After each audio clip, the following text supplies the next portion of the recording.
Sample size कोई एक software decide करती है। हम सब मैनुअली भी कर सकते हैं, लेकिन हम सबको पता है बहुत मैथ, बहुत स्टैटिस्टिक्स उसमें जाता है सैंपल डिसाइड करने में। तो एक सिंपल सा हमारा सॉफ्टवेयर है जो हमारा ये काम कर देता है। बहुत तरह के सॉफ्टवेयर आते हैं। हम अभी एक ये एग्जाम्पल लेके चल रहे हैं। जरूरी नहीं है कि सिर्फ आप इसको एक ही सॉफ्टवेयर यूज करें, बहुत तरह के सॉफ्टवेयर है। अपना काम आसान करने के लिए हम देखते हैं। तो हम जब किसी भी पॉपुलेशन का सैंपल साइज डिसाइड करते हैं, यहाँ ये पॉपुलेशन साइज डालते हैं। आप सबको मेरा स्क्रीन दिख रहा है, 20,000 यहाँ पे लिखा है। और देखिए हमने कुछ इंफॉर्मेशन डाली है अलग से। हमने डाला है margin of error 5%, confidence interval अभी 95 डाला था, 96 डाल लेते हैं, कुछ भी डाल लेते हैं। रेस्पॉन्स डिस्ट्रीब्यूशन भी कुछ होता है जो बहुत इंपॉर्टेंट नहीं है अभी हमारे लिए समझना।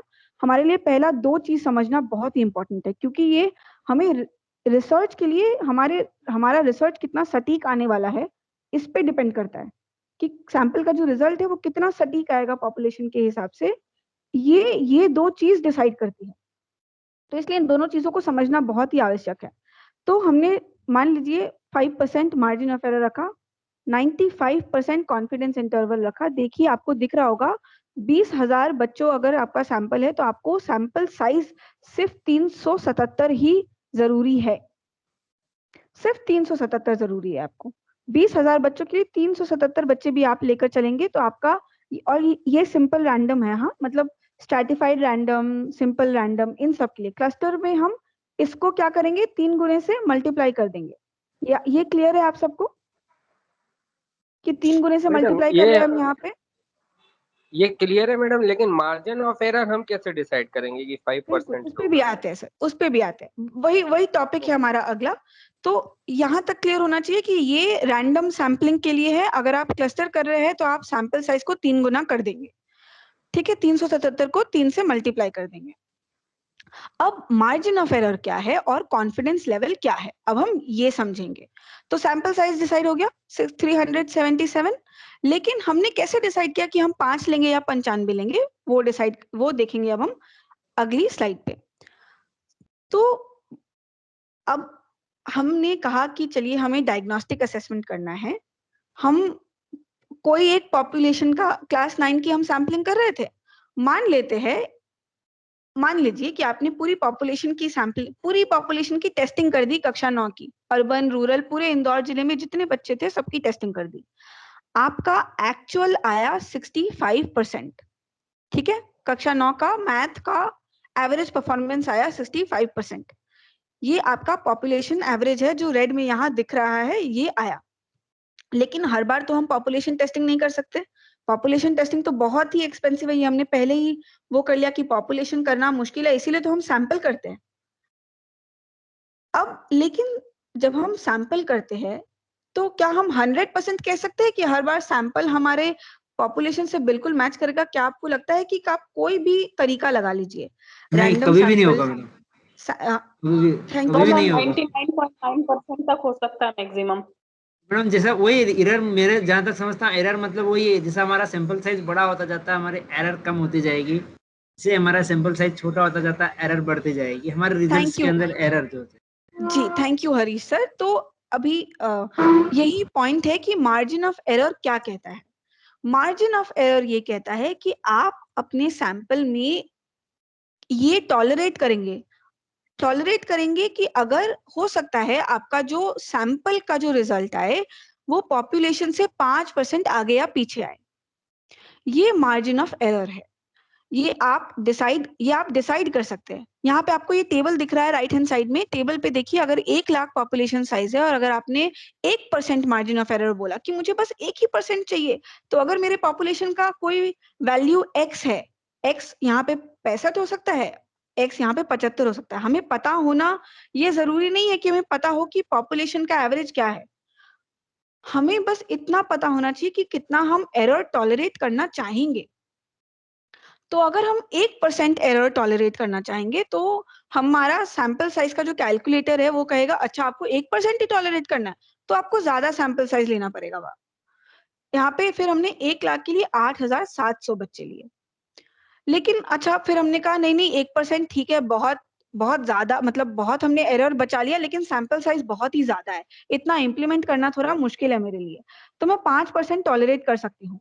रिसर्च के हिसाब से मैंने ऐसा सिस्टम को बोला, तो सिस्टम ने कहा ठीक है 5% अगर आप टॉलरेट करना चाहते हैं एरर, तो आप 383 बच्चे लेकर ही सैंपल करेंगे तो भी आपको 5% की रेंज में रिजल्ट मिल जाएगा।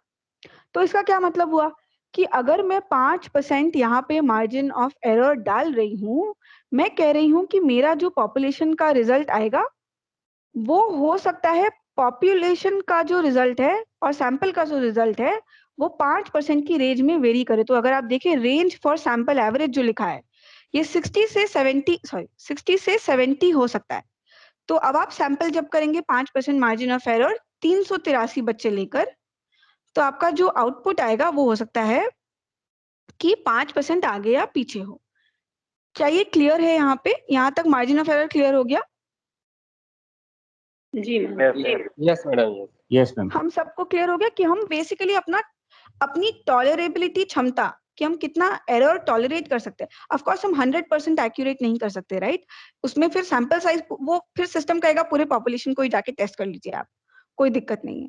लेकिन क्योंकि हम नहीं कर सकते, क्योंकि हम सैंपल कर रहे हैं, तो हम कितना एरर टॉलरेट करने की रखेंगे क्षमता, वो हम सिस्टम को पहले से ही बोल देते। किसी भी रिसर्च स्टडी में अगर आप उस रिसर्च स्टडी में पढ़ने जाएंगे तो पहले से ही बता के रखता है कि हमने जब सैंपल साइज का कैलकुलेशन ही किया था ना, पहला स्टेप जो सैंपल साइज का कैलकुलेशन करते उसमें ही हमने डिसाइड कर लिया था कि हम 5% एरर लेकर चलेंगे।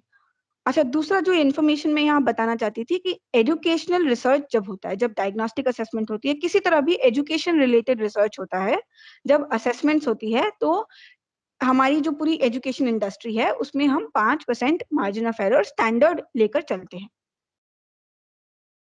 ठीक है, हर ऑलमोस्ट हर रिसर्च स्टडी में आप देखेंगे अगर एजुकेशन रिलेटेड है तो 5% ही मार्जिन ऑफ एरर वो लोग लेकर चलते हैं। दूसरी चीज क्या है, अब ये कॉन्फिडेंस इंटरवल क्या है जो हमने डाला। अब मेरा सवाल अगला ये है कि क्या आपको लगता है कि मान लीजिए आपने एक बार दिव्या मैम ने सैम्पलिंग की, एक बार लाल सिंह सर ने सैम्पलिंग किया, एक बार प्रदीप सर ने सैम्पलिंग किया, क्या हर किसी के सैम्पलिंग के तरीके मान लीजिए सबने सेम लगाया, स्ट्रैटिफाइड क्लस्टर सैम्पलिंग, क्या सबका सैंपल का जो लिस्ट आएगा, जो स्टूडेंट्स की लिस्ट आएगी वो सेम आएगी? No ma'am. क्या हम सब अग्री करते हैं कि स्टूडेंट लिस्ट सेम नहीं आएगी? किसी को यहाँ पे कोई सवाल है? अगर कोई अग्री नहीं करते हैं कि अच्छा, मुझे कोई किसी को भी लगता है कि अगर वो सैम्पलिंग से स्टूडेंट लिस्ट अलग आएगी तो प्लीज बोलिएगा अभी, प्लीज, बहुत इंपॉर्टेंट है ये, इस छोटे से टॉपिक को समझने के लिए बहुत इंपॉर्टेंट है वो चीज। अच्छा, इसका एक छोटा एग्जाम्पल भी है। आप मान लीजिए आपने कटोरे में 20 चिट रखी है, उसमें से आप 5 चिट निकालेंगे, नीतू जो 5 चिट निकालेगी 20 में से और कृतिका जो 5 चिट निकालेगी, वो जरूरी नहीं है सेम के सेम आए, अलग हो सकते हैं 5 चिट, है ना? यस तो मैम।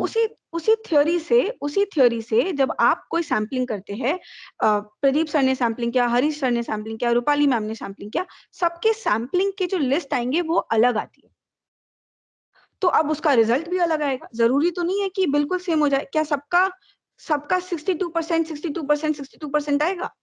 नहीं, हो सकता है किसी का 62%, प्रदीप सर के सैंपल से 62% रिजल्ट आए, नीतू के सैंपल से 65% रिजल्ट आए, रूपाली मैम के सैंपल से 63% रिजल्ट आए।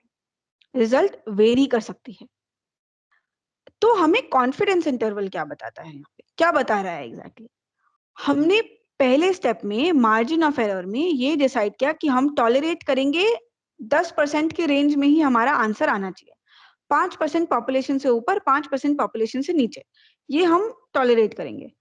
कॉन्फिडेंस इंटरवल ये कहता है कि अगर आप 100 बार सैम्पलिंग कर रहे हैं, अगर हम सब ने मिलके 100 बार सैम्पलिंग किया, तो 95 बार, जो 95% हमने लगाया था वहां पे, यहाँ पे 95 यहाँ पे लगाया है ना, ये 95 बार हमारा जो सैंपल का आउटपुट आएगा, जो रिजल्ट आएगा, वो हमारा जो मार्जिन ऑफ एरर लगाने के बाद जो रेंज निकल के आया था उसमें ही आएगा। ये कॉन्फिडेंस इंटरवल हमें ये बताता है। कि अगर आप 100 बार सैम्पलिंग करेंगे तो जो भी आपने रेंज, जो मार्जिन ऑफ, आपने पहले मार्जिन ऑफ एरर के साथ रेंज फिक्स कर लिया कि भाई मुझे तो इतना ही चाहिए कि मेरा जो भी एस्टिमेट निकल कर आए सैंपल से वो पॉपुलेशन के 5% आगे पीछे होगा तो मुझे चलेगा, 10% ना हो, 1% ना हो, 5%, ये हमने फिक्स कर लिया। अब हम कॉन्फिडेंस इंटरवल में ये कहते हैं कि 95 बार भी अगर सैंपल करूं, अगर आप एक बार कर रहे हैं तो आपने कहा कि हाँ 5% ऊपर नीचे होना चाहिए, बट ये हर बार तो सैम्पलिंग अलग ही आएगी ना, सैम्पलिंग का लिस्ट अलग आएगा, तो कैसे हम फिक्स करें कि हर बार इसी रेंज में आए? इसी रेंज में लाने के लिए हम कॉन्फिडेंस इंटरवल फिक्स करते हैं कि अगर हम 95% कॉन्फिडेंस इंटरवल कह रहे हैं तो हमारा ये मानना है कि 100 बार अगर हम सैंपल करेंगे तो 95 बार इसी रेंज में, जो सैंपल एवरेज का रेंज है, इतने में ही वो आएगा, इतने में ही वो रिजल्ट आएगा। तो अब यहाँ पे आप राइट हैंड साइड में जो टेबल है वहां देख सकते हैं कि जैसे जैसे हम कॉन्फिडेंस इंटरवल बढ़ा रहे हैं हमारा सैंपल साइज भी बढ़ रहा है। सिस्टम हमें कह रहा है कि अगर आपको चाहिए कि आपको चाहिए कॉन्फिडेंस इंटरवल का मतलब क्या होगा? इसका मतलब फिर यही हो गया कि हाँ मुझे कितना कॉन्फिडेंस है अपने सैंपल पे, राइट? कि आपको कितना कॉन्फिडेंस है कि आपका सैंपल का रिजल्ट आपके जो फिक्स्ड रेंज है उसी रेंज में आएगा। तो आप कहेंगे हमको मुझे 90% कॉन्फिडेंस है या 99% कॉन्फिडेंस है। अगर आपको 99% कॉन्फिडेंस चाहिए अपने सैंपल पे तो आप सैंपल साइज थोड़ा बड़ा कर लेंगे। ये तो एकदम ऑब्वियस है कि सैंपल साइज जैसे जैसे बड़ा करेंगे वैसे वैसे मार्जिन ऑफ एरर का चांसेस कम होते जाएंगे और कॉन्फिडेंस आपका बढ़ते चला जाएगा। क्या ये ट्रेंड क्लियर हो गया? जी मैम। यहाँ तक किसी को कोई सवाल कि कॉन्फिडेंस इंटरवल और मार्जिन ऑफ एरर हम क्यों और कैसे डिसाइड करते हैं? यहाँ पे जो नंबर्स हम डाल रहे हैं ये हम सबको क्लियर हो गया? ये काफी इंपॉर्टेंट है। जब आप डिसाइड करेंगे ना कि आप जब कोई रिसर्च करेंगे, आप जब डायग्नोस्टिक असेसमेंट करेंगे तो आप क्या कॉन्फिडेंस इंटरवल लेंगे या क्या मार्जिन ऑफ एरर लेंगे या कौन सा सैंपल साइज लेंगे, सैंपल साइज का डिसीजन के लिए ये बहुत ही इंपॉर्टेंट है। यहाँ पे आप देख सकते हैं कि जैसे जैसे, अच्छा यहाँ नहीं, यहाँ, तो ये अगला स्लाइड है। यहाँ पे आप देख सकते हैं कि हमने यहाँ पे शो किया है कि जैसे जैसे मार्जिन ऑफ एरर बढ़ रहा है हमारी फाइनल पॉपुलेशन साइज हमने फिक्स कर ली है, हम मार्जिन ऑफ एरर और कॉन्फिडेंस इंटरवल को चेंज कर रहे हैं। तो अगर हमने 5 और 95 रखा है तो 300 लगभग 380 लोग सैंपल करना ठीक रहेगा। अगर एक मार्जिन ऑफ एरर चाहिए और 95 कॉन्फिडेंस इंटरवल चाहिए तो 9000 लोग करने पड़ेंगे। आप तुरंत देख सकते हैं कि जैसे ही मार्जिन ऑफ एरर चेंज होता है सैंपल साइज कितना ज्यादा बढ़ जाता है। सिमिलरली अगर आप मार्जिन ऑफ एरर यहाँ पे अगर केस 2 से केस 3 में चले, मार्जिन ऑफ एरर सेम रखा है हमने लेकिन कॉन्फिडेंस कहा कि मुझे ज्यादा कॉन्फिडेंस चाहिए तो सैंपल साइज और भी ज्यादा बढ़ गया। तो ये एक इम्पॉर्टेंट फैक्टर है हमारे सैंपल साइज को डिसाइड करने के लिए कि कितनी मात्रा में हम एरर और कितना हम कॉन्फिडेंस चाहते हैं अपने सैंपल के रिजल्ट पे। कल तो इससे क्या पता चलता है, कल अगर आपके पास कोई 2 रिसर्च स्टडी आती है, मान लीजिए आपने किसी ने 2 बार भोपाल में जाके टेस्टिंग की, नीतू ने टेस्टिंग की, नीतू आपके पास रिजल्ट लेके आई, मैंने आपको बोला कि सर आपके पॉपुलेशन में ना 80% बच्चे ओवरऑल मैथ में क्लास 9 में 80% परफॉर्मेंस आ रहा है बच्चों का एवरेज, और कृतिका आई आपके पास और उसने कहा कि मुझे मेरे रिजल्ट में मिला है कि 70% रिजल्ट आ रहा है। तो अब आप किस पे ट्रस्ट करेंगे ज्यादा? आप में से कोई मुझे ये बता सकता है किस पे ट्रस्ट करेंगे आप ज्यादा इस चीज पे? आपका पहला स्टेप क्या होगा? आप कृतिका या मुझसे क्या कॉन्फिडेंस लेवल और मार्जिन ऑफ एरर पता करेंगे सबसे पहले कि आपकी मार्जिन ऑफ एरर क्या रखी थी आपने। बिल्कुल सर, बिल्कुल। बहुत हाई चांस है कि मेरा जो एनालिसिस है उसमें मैंने मार्जिन ऑफ एरर और कॉन्फिडेंस इंटरवल को कम लिया होगा, मार्जिन ऑफ एरर को ज्यादा लिया होगा और कॉन्फिडेंस इंटरवल को कम रखा होगा। उल्टा काम करता है दोनों, एरर का चांस मैं ज्यादा ले रही हूँ और कॉन्फिडेंस में कह रही हूँ कि मुझे कम ही कॉन्फिडेंस है। तो अगर मार्जिन ऑफ एरर और कॉन्फिडेंस इंटरवल आपका मार्जिन ज्यादा है और कॉन्फिडेंस कम है तो आप उस रिसर्च स्टडी पे कम भरोसा करेंगे, राइट? अगर मान लीजिए कृतिका की मार्जिन ऑफ एरर, केस 2 है कृतिका की मार्जिन ऑफ एरर और केस 1 है नीतू का मार्जिन ऑफ एरर और कॉन्फिडेंस इंटरवल, तो आप कौन से रिजल्ट को ज्यादा एक्सेप्ट करेंगे, केस 1 वाले को या केस 2 वाले को? केस 2। क्या हम सब अग्री करते हैं कि हम केस 2 वाले को ज्यादा एक्सेप्ट करेंगे कि हाँ ये ज्यादा रियलिस्टिक हो सकता है? केस 2 में रियल तो ज्यादा है, पर वो सैम्पलिंग साइज तो बढ़ गई उसमें। सर वो हम मान के चलते कि कृतिका करके आ गई है, अभी मान के चल लेते कि कृतिका असेसमेंट करके आई है, हमें कॉस्ट और इम्प्लीमेंटेशन चैलेंजेस नहीं देखना है, हम ये मान के चलते कि यदि कृतिका हो करके गया आ तो गई। फिर अच्छा है। हाँ तो वो हाँ, क्या तो बहुत अच्छा आपका है जो बिल्कुल, बिल्कुल। तो हम बस ये लास्ट लाइन से मैं क्लोज करना चाहूंगी कि एजुकेशन रिसर्च में हम पहला केस 1 जो है वो फॉलो करते हैं और उसको लेकर चलते हैं, क्योंकि इसमें हमारा कॉन्फिडेंस इंटरवल भी ठीक है, उसमें हमें 95% कॉन्फिडेंस मिल पा रहा है और हमें 5% मार्जिन ऑफ एरर टॉलरेट करना पड़ रहा है। लेकिन अगर आप देखें हमारा सैंपल साइज भी बहुत ही छोटा है, 300 ही है।